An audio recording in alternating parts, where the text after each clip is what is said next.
The late afternoon sun painted soft reflections on Lake Norman, scattering gold and silver ripples across the water.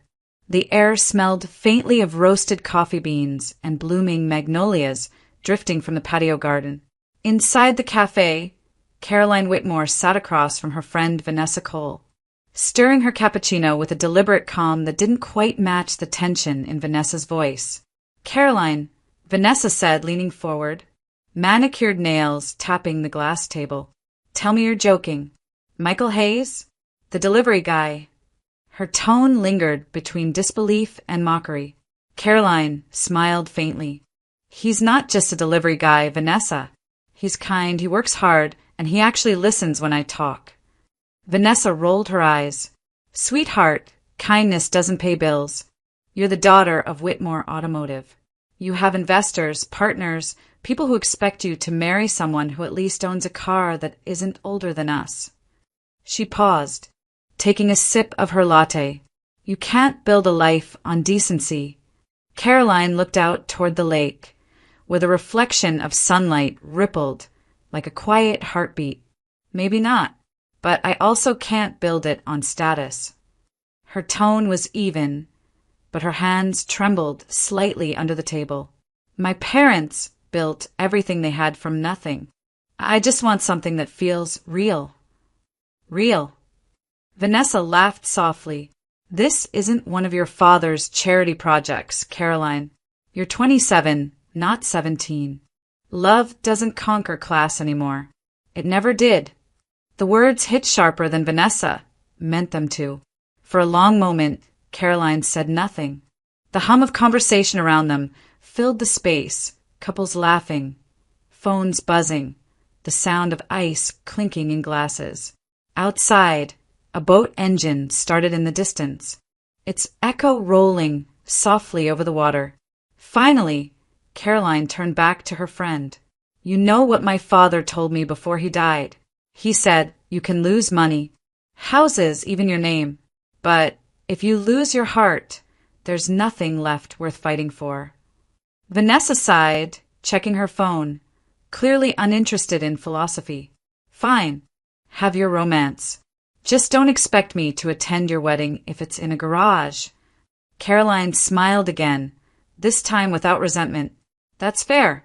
I'll save you a seat anyway." Vanessa stood, adjusted her blazer, and walked toward the exit with her usual confidence, her heels clicking like punctuation marks of judgment. When she was gone, the silence settled differently, gentler but heavier.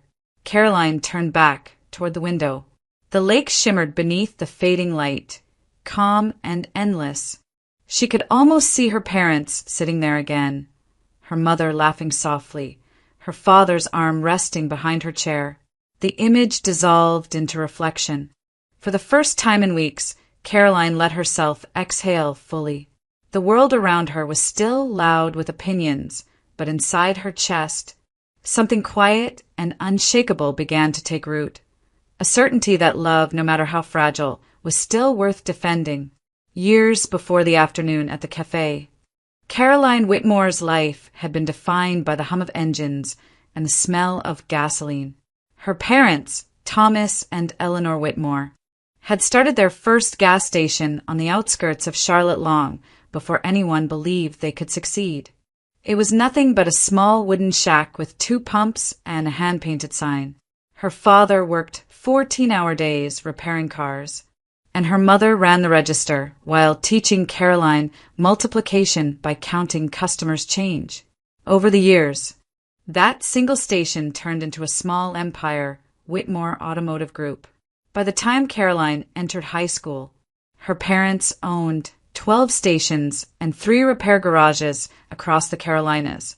They were known not only for fair prices, but for treating mechanics like family. At Christmas, her mother would bake pies for every employee's family. Caroline grew up believing that kindness was just as valuable as money, maybe even more. But good hearts didn't shield them from life's cruelty. When Caroline was 22, her mother suffered a heart attack during the summer storm. She was gone before the ambulance arrived. The house on Hawthorne Lane once filled with laughter, turned quiet overnight. Her father tried to stay strong, working longer hours to avoid facing the emptiness at home. Caroline often found him sitting in the garage after midnight, staring at her mother's photograph. A year later, the doctors said the words she still couldn't forget: stage 4. Thomas Whitmore had lung cancer, and there was nothing more they could do. The man who had once lifted engines with his bare hands now struggled to lift a cup of tea. Caroline took over operations at the company almost overnight, managing payroll, repairs, and vendor contracts. She made mistakes, stumbled, but refused to give up because he was watching. One evening, as the winter rain fell against the windows, her father called her into his hospital room. The faint beeping of monitors echoed like a metronome of finality. "You've done well, kiddo," he whispered, his voice thin but steady. "You'll have money, property, people who'll tell you what to do with both. Don't let them decide who you are. Be good, be strong. And remember, honor doesn't come from your name, it comes from how you treat people." She held his hand until the warmth left it. The funeral drew crowds from every corner of the city, employees, old customers, even competitors. People spoke of Thomas and Eleanor as if they were legends. But for Caroline, legends didn't fill the silence at night.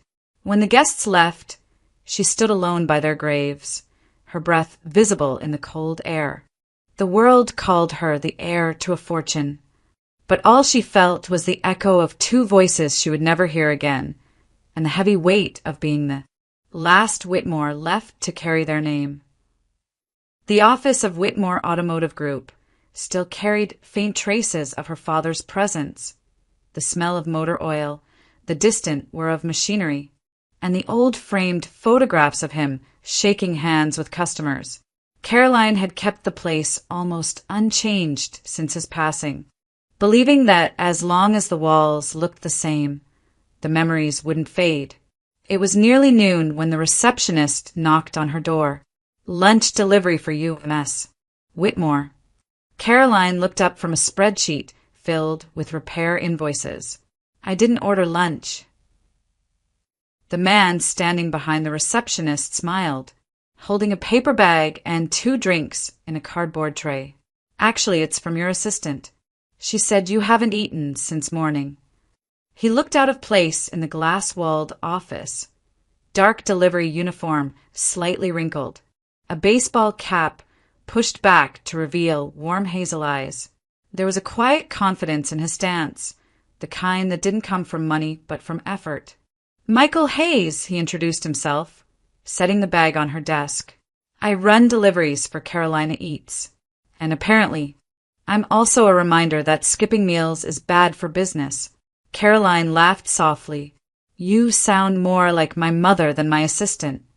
She must have been wise. Then, something in the way he said it, without charm, just sincerity, caught her off guard.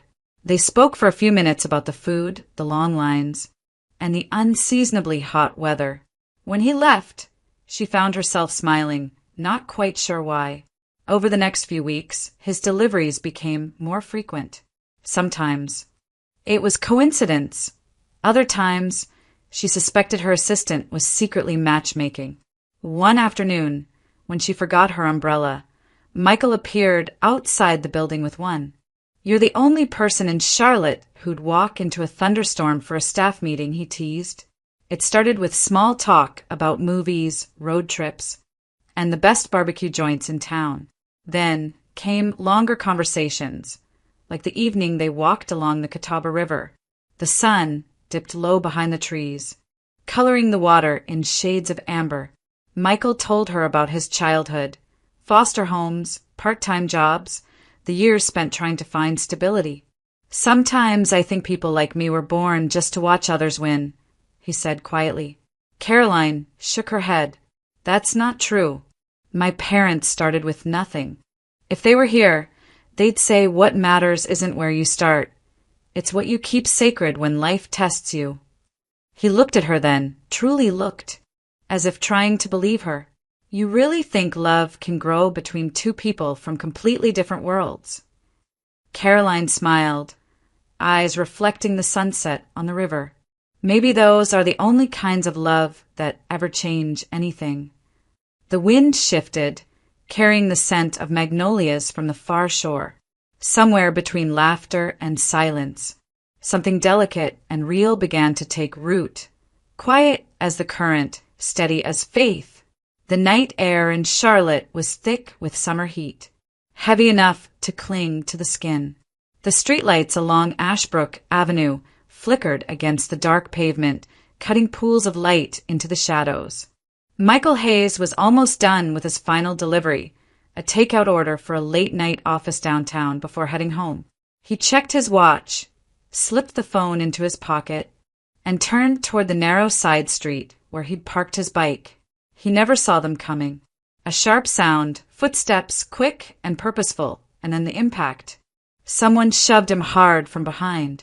The world tilted. His knee hit the curb with a crack. Pain exploded through his leg. Two men loomed over him, faces half hidden beneath hoodies. One demanded, "Where's the key?" "Say it." The other kicked him in the ribs when he didn't respond. Michael gasped, trying to crawl backward. I don't know what you're talking about." The first man grabbed his jacket, voice low and furious. "Don't play dumb. You know the numbers." Before Michael could reply, a passing car turned onto the street. Headlights swept across the pavement. The attackers froze for half a second, then bolted into the dark, leaving him bleeding on the curb. He tried to stand, but his leg gave out beneath him. The pain was blinding now. He pressed a trembling hand to his thigh and fumbled for his phone. The screen was cracked, but somehow the digits still glowed. He dialed 911. The operator's calm voice guided him through the haze. "Stay on the line, sir. Help is on the way." He barely remembered the sirens. The flashing red and blue lights blurred together. Paramedics lifted him onto a stretcher. Voices fading in and out. Compound fracture, low blood pressure, before darkness swallowed everything. When he woke again, it was to the sterile hum of a hospital room. The ceiling lights burned white through his eyelids. A nurse murmured something about surgery. Somewhere in the fog of morphine, a familiar voice reached him, Caroline's. "Michael, it's me. You're safe. I'm right here." Her hand squeezed his, anchoring him to reality. But he didn't respond, not fully. His lips moved, whispering words that made no sense. "Magnolia 418. Caroline leaned closer, brow furrowed. "Michael? What is that?" He repeated it again, softer, slower. "Magnolia 418," and then drifted back into unconsciousness. The heart monitor steadied into a slow rhythm. Caroline sat beside him all night, the glow of the machines casting her face in pale light. She wrote the numbers on the back of a receipt, circling the word Magnolia. Outside the window, dawn was breaking, soft, pink, and utterly indifferent. She had no idea what the numbers meant, only that they sounded like a secret he had carried long before she met him. And for the first time since they'd fallen in love, Caroline felt a shiver of fear that there were parts of Michael's life she might never fully understand. The next week, Caroline sat quietly beside Michael in the softly lit office of Dr. Raymond Lee. The walls were lined with shelves of psychology books, and a small fountain trickled somewhere near the corner, its sound steady and calming. Outside, the hum of Charlotte's afternoon traffic faded to nothing as the door closed behind them. Michael shifted uncomfortably in his chair. "I still think this is a little weird," he muttered. Dr. Lee smiled, his voice low and even.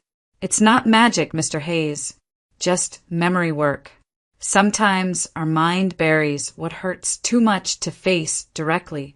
You said you keep hearing the word Magnolia and a series of numbers, right?" Michael nodded, fingers intertwined tightly. "Yeah, 418. Over and over. I don't even know why." "Let's see if your subconscious does." The therapist adjusted the chair into a reclined position and dimmed the lights. Just close your eyes, focus on my voice, and let your thoughts drift wherever they need to go. You'll remember, not as a dream, but as a moment that's been waiting for you. Caroline sat across from them, heart pounding. She didn't know what she expected. Tears, silence. Maybe nothing at all. But as Michael's breathing slowed, something in the room changed. The tension left his shoulders. His voice came quieter, younger. I see a house small, with green shutters, he whispered. There's a garden, roses, and a man standing by the gate. Dr. Lee spoke gently. Can you tell us who he is? Michael's brow furrowed. He's tall, dark hair, wearing a gray coat. There's a silver watch on his wrist. He's smiling at me. A pause. He says, if anything happens, remember this. Magnolia, 418. The words came haltingly, as if pulled from deep water. Caroline leaned forward, breath caught. Does he tell you why? The doctor asked. Michael shook his head. No. He kneels down and hugs me. His coat smells like motor oil and peppermint. Then, someone's shouting inside the house. A woman crying. He turns and runs to the car. What do you do? I run after him. His voice trembled now, a child's fear bleeding through the man's body. But I trip. There's dirt on my hands, and then she catches me. Who catches you? A woman. She's not my mom. His eyes fluttered under closed lids. Short hair, red sweater. She says, it's okay, honey. You're safe now. But I wasn't. I knew he wasn't coming back. The room fell still except for the quiet hum of the fountain. Dr.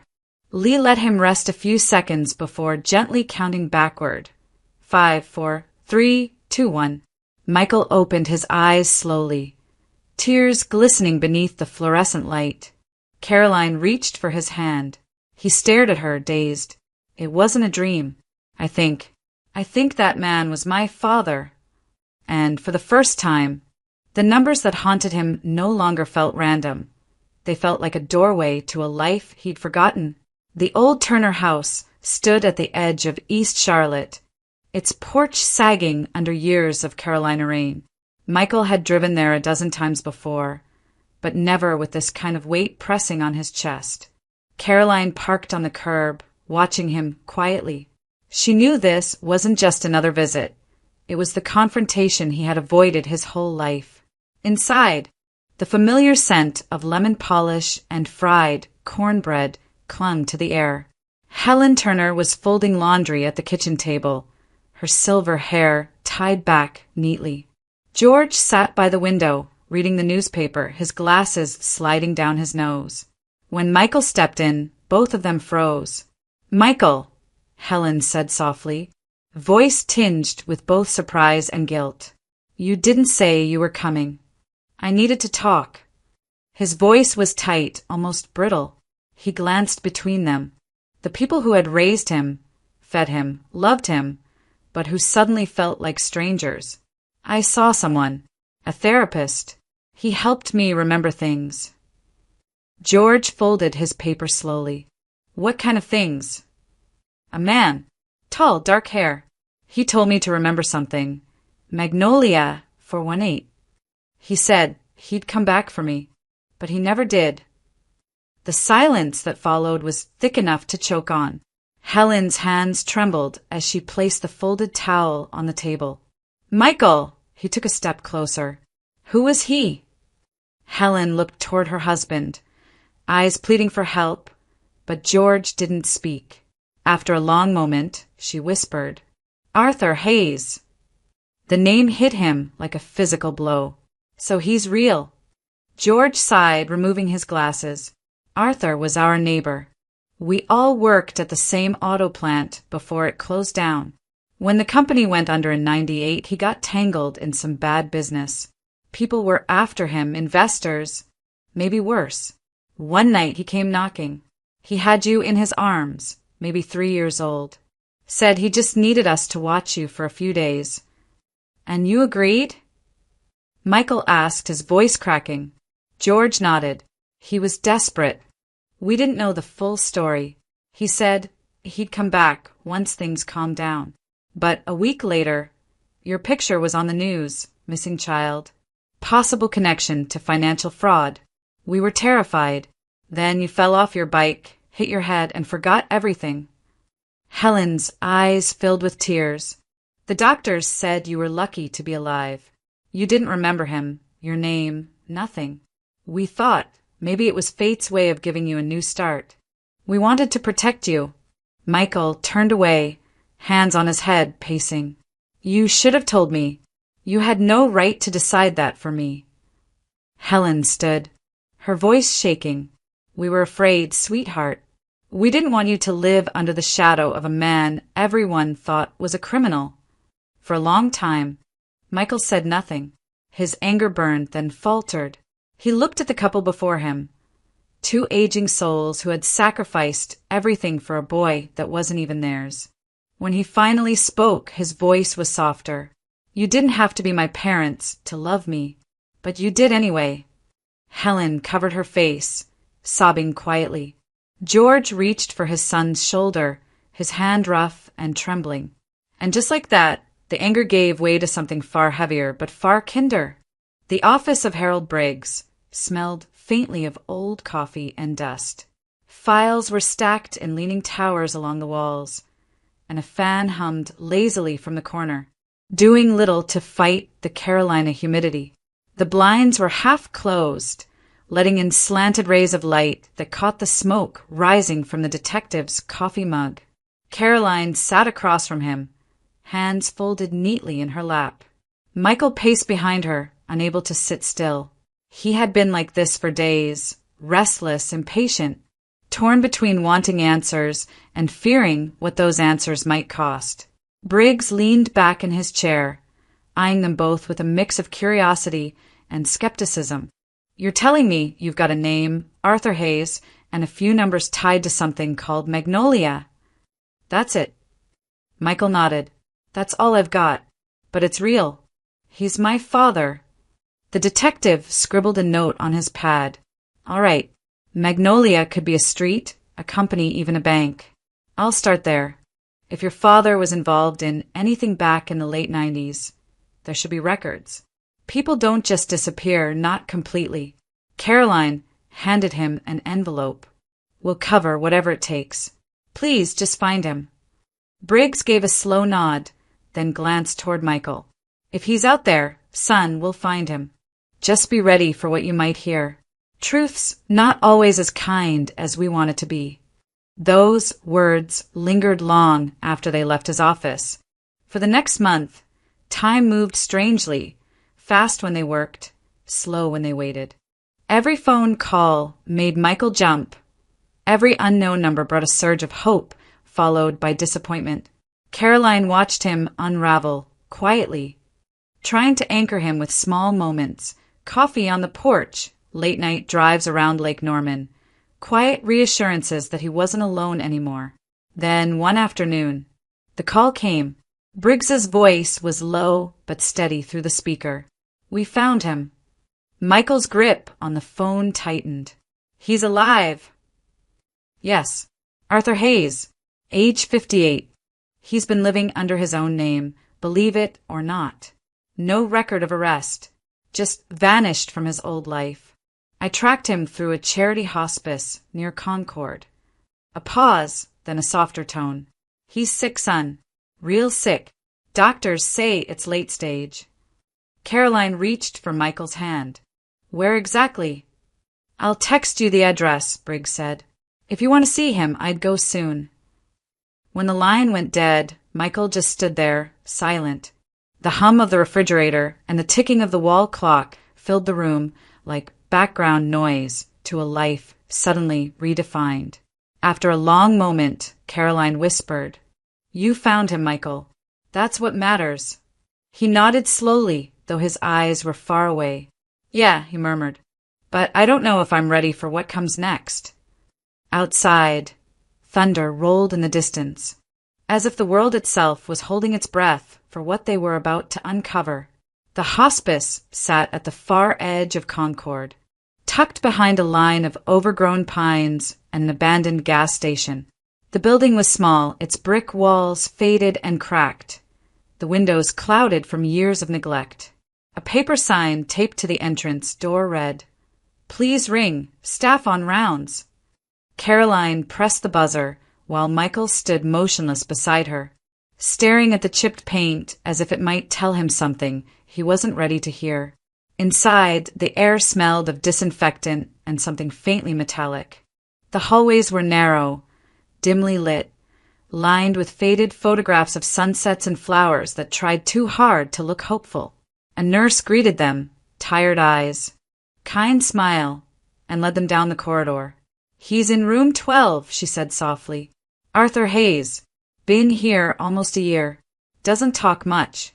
But lately, he keeps asking for someone named Michael." The words landed like a tremor. Michael's throat tightened. Caroline slipped her hand into his, her thumb tracing small circles over his skin. When they reached the room, the door was half open. A man lay propped against a thin pillow, his frame barely filling the bed. His hair, once dark, had turned almost white. The light from the window cast fragile lines across his face, lines carved by time, guilt, and exhaustion. Michael froze. It was him, the man from the memory. The silver watch still clung to his wrist, tarnished but unmistakable. Arthur's eyes fluttered open at the sound of footsteps. For a second, confusion flickered there, then disbelief. "Michael!" His voice cracked, as if the word itself had rusted inside him. Michael couldn't speak. The years between them felt like a canyon. When he finally found his voice, it came out rough. "Why?" Arthur blinked, tears filling his eyes. "Why what, son? Why did you leave me?" The words erupted, sharp and raw. "You told me to remember. You said you'd come back. I waited, and you never did." Arthur turned his face toward the wall, his shoulders trembling. "I was arrested 2 days after that night. Fraud. False accounting. The company collapse. I didn't steal, Michael. But I signed papers I shouldn't have. When I got out, there was nothing left. Not the house, not your mother. Not you. I searched for months, but they said the Turners had moved. And when I finally found where you'd been, he stopped, choking on his own words. I thought you were better off without me." Michael's jaw tightened, his chest rising and falling too fast. "Better off thinking I was unwanted?" Arthur's hands trembled as he reached out. "No, I wanted to spare you from my shame. You were my only good thing, and I ruined even that." Caroline watched in silence, her own eyes glistening. The room felt unbearably small, filled with everything unsaid for decades. Finally, Michael took a step closer. He didn't touch his father's hand, not yet, but he didn't turn away either. Arthur whispered through tears, "You remembered the numbers." Michael nodded faintly. "Magnolia 418. Arthur smiled weakly. "That means I didn't lose everything." Outside, rain began to fall against the window, soft, persistent, like the sound of forgiveness trying to find its way in. The heavy hospice doors closed behind them with a dull thud, sealing in the smell of antiseptic and fading life. The sun had already dipped below the trees, leaving only the afterglow of a dying day. Michael strode across the cracked parking lot, his footsteps echoing against the concrete. His jaw was tight, his breath ragged. Caroline followed a few paces behind, unsure whether to speak or let him walk it out. He stopped by his car, gripping the door so hard his knuckles turned white. "He just let me go," he said finally, his voice trembling with rage. "He thought disappearing was easier than being my father. How do you forgive that?" Caroline stepped closer, her voice soft but steady. "He's dying, Michael. What's left to punish?" He turned on her, eyes shining with tears he refused to let fall. "You don't understand. I was that kid who waited by the window for years. Every time a car slowed down on our street, I thought, maybe it's him. Maybe he's finally coming back. But he never did." Caroline took a slow breath. "You're right. I can't understand what that felt like. But I do know what regret looks like. I saw it in his eyes when he said your name. He's been living with it longer than you've been angry."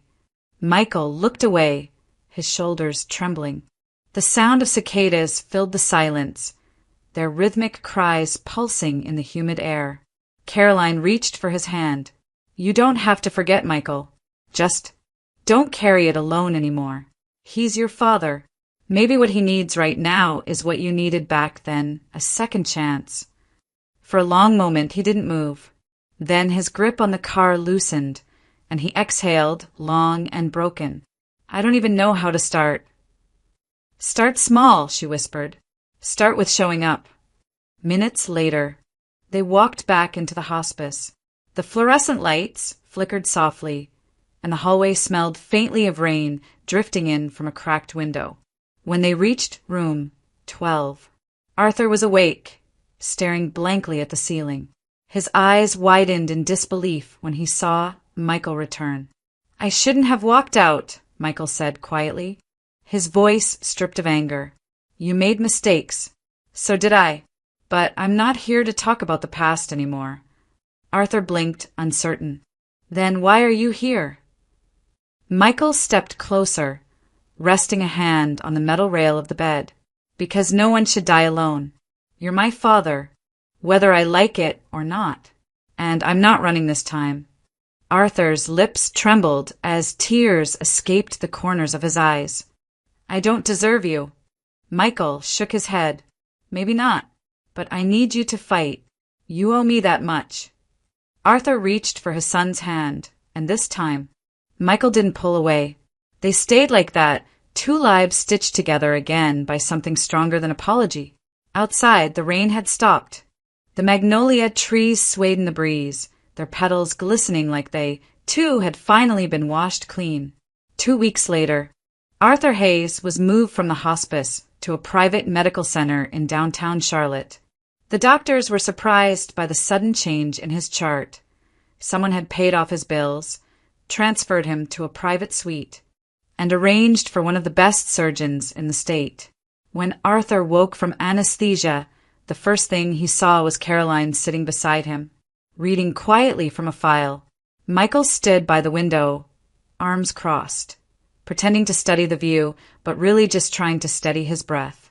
"You didn't have to do all this," Arthur murmured weakly. Caroline closed the folder and smiled.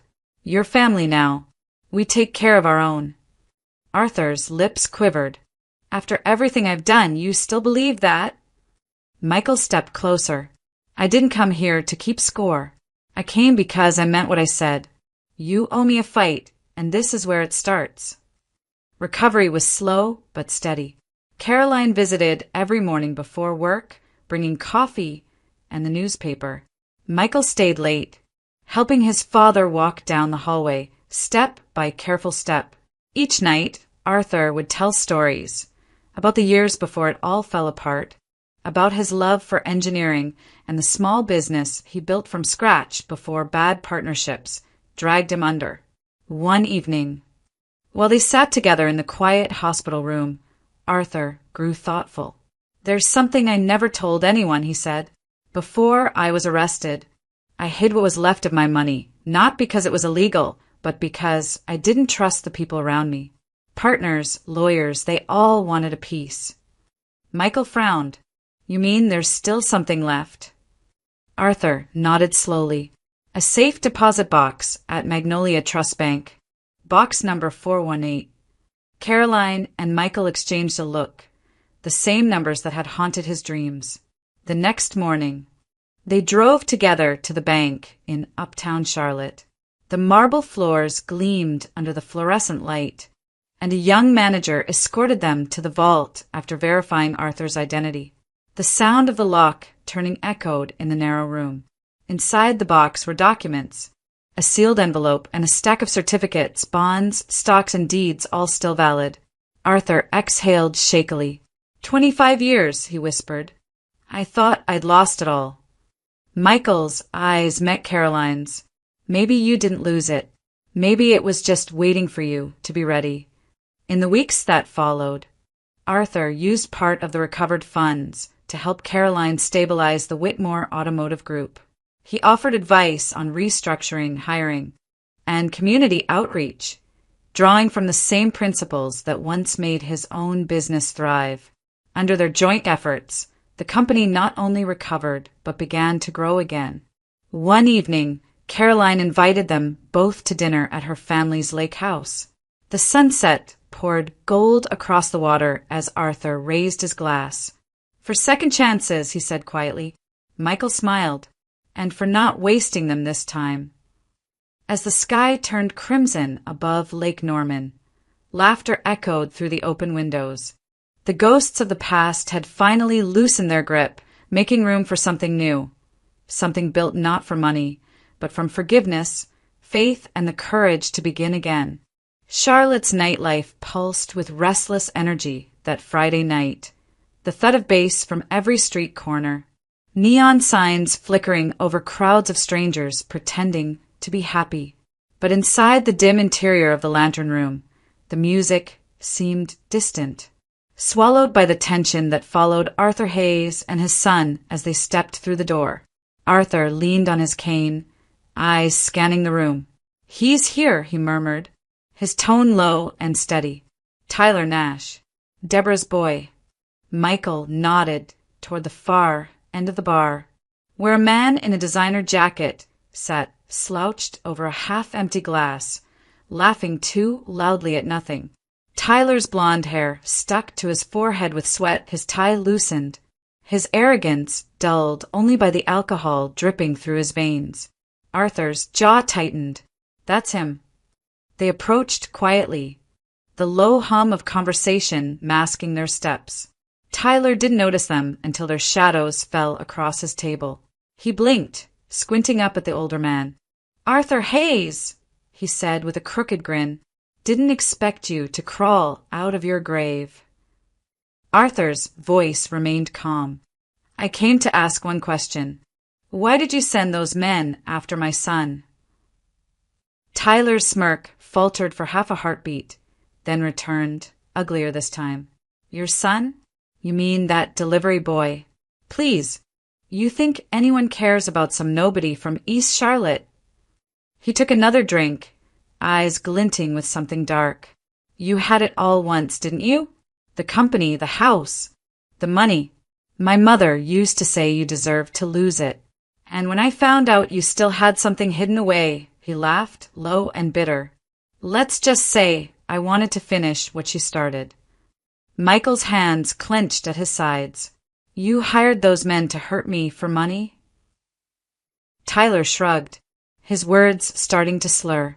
Not hurt, just scare you, make you tell us where it was. But you were too stupid to know. Guess I should have picked a better target. Arthur's cane struck the floor with a sharp crack. The sound made Tyler flinch. You nearly killed him, Arthur said, his voice trembling, not from weakness, but fury contained by sheer will. He is your blood, Tyler, whether you want to admit it or not. You and he share a name that I once believed meant something. Tyler sneered. Don't act like you're some saint. You left us first. For a moment, Arthur's expression broke, pain flickering behind the stern composure. But then he straightened, his voice clear and cold. Maybe I did, but I'm not leaving my son again, and I won't let him become what you've chosen to be. Michael stepped forward, grabbing his father's arm. Let's go. He's not worth it. Arthur hesitated, then nodded. They turned toward the exit as Tyler slumped back into his chair, muttering curses drowned out by the music. Outside, the air was cool and quiet. Arthur exhaled, the anger finally draining from his body. You were right, he said softly. Justice doesn't always mean revenge. Michael looked up at him, a faint smile tugging at his lips.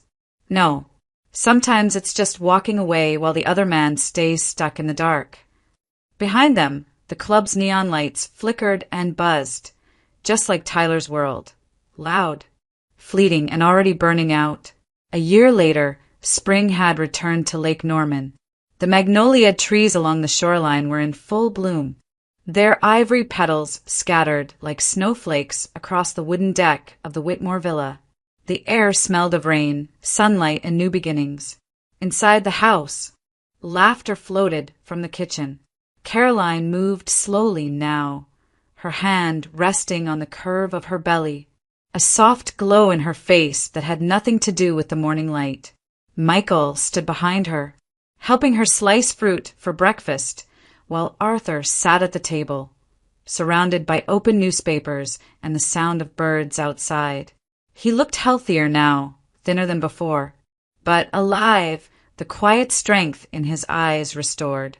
"This one's going to have your stubbornness," Arthur teased, nodding toward Caroline's stomach. Michael grinned. "Then we're doomed." Caroline rolled her eyes and laughed, the sound warm and gentle.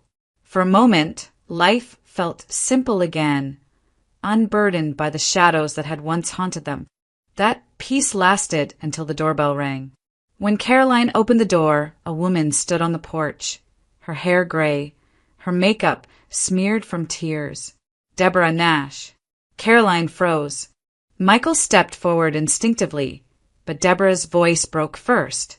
"I wouldn't come here if I had anywhere else to go." She held out a trembling hand with a crumpled hospital bill. "It's Tyler. He had a car accident last month. The doctors say he'll never walk again. I sold everything, but it's not enough. Please, Arthur. I know I don't deserve to ask, but he's your son, too." Arthur's expression turned to stone. For a long time he said nothing. Then he stood slowly, leaning on his cane.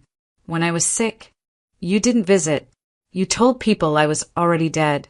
You taught that boy to hate me before he could even spell my name. And now you want me to fix what you broke."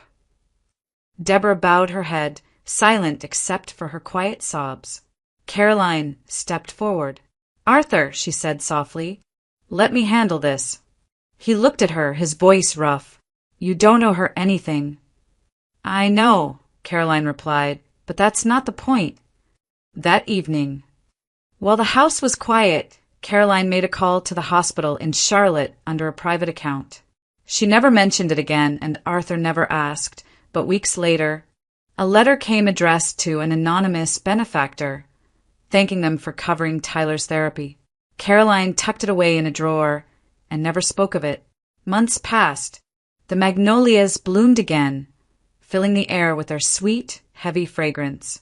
On a mild afternoon, Arthur sat outside beneath one of the trees, holding a newborn wrapped in a soft blanket. "Her name's Grace," Caroline said, watching the two of them. Arthur smiled faintly. "Then she's already the best of us." The lake shimmered under the afternoon sun. The petals drifted down around them like blessings. And for the first time in years, there was no bitterness left, only quiet forgiveness carried on the wind. Justice didn't arrive with noise or anger. It bloomed quietly like the magnolias outside their window.